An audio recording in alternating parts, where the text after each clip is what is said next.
We wanted to have a very dynamic sense of the combat in our game in Prototype. We wanted to have a character who's very flexible, very fast, capable of doing a lot of things. Alex is a shapeshifter, so what we mean by that is he has two kind of major abilities. One is the ability to consume and become anyone, so he has the power of disguise. If you got 4 or 5 guys guarding the entrance to a base, well, you can lure one around the corner, make a little noise, get him to investigate. You can consume him, take his disguise. Now you're him. You're the commander walking through. And then he has what we call attack, sensory, and defensive powers. If you want, whip out your claws. You can take him out that way too.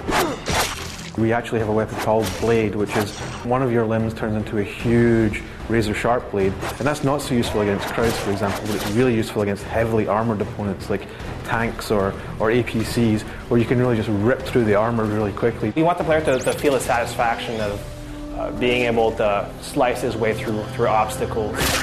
They're all kind of biologically driven, and they're triggerable in an instant, in a flash. As you perform actions successfully in the game, you gain experience points. You'll be able to unlock new powers, new abilities. The currency of the game is what we call evolution points. You earn evolution points by doing stuff, beating missions, beating bosses, killing enemies, destroying stuff. You use that currency in the upgrade portion of the game, and you can buy upgrades. So the player can kind of mix and match these different powers, and depending on the different scenario he's in, or the mission he's undertaking, or the enemies that he's fighting. Our previous game was the Hulk Ultimate Destruction, featuring the Hulk, action hero, over-the-top character, but pretty big.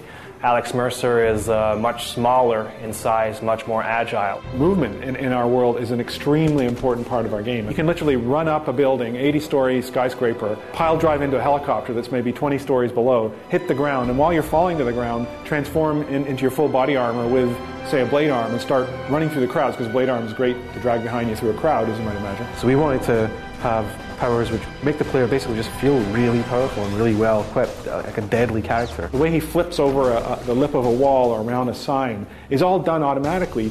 You're just pressing the left joystick. You know, you could have a cube van that's exploded and it's flipping 100 feet in the air on fire, and you can parkour up that. Well, if you're a regular soldier, you're just not going to be able to take that sort of thing on. With this game concept that we have for Prototype, with this character that we have a character who is extremely powerful and literally can be a one-man army. We did that because this game's about heavy-duty combat. You can't be picking the next brick, you know, interactively, manually in our game, because you're being shot at by, you know, an Apache helicopter with missiles. Using that horsepower of the next generation systems, and by also equipping the player with a really powerful character, we're really trying to find a way to make the most out of next gen power.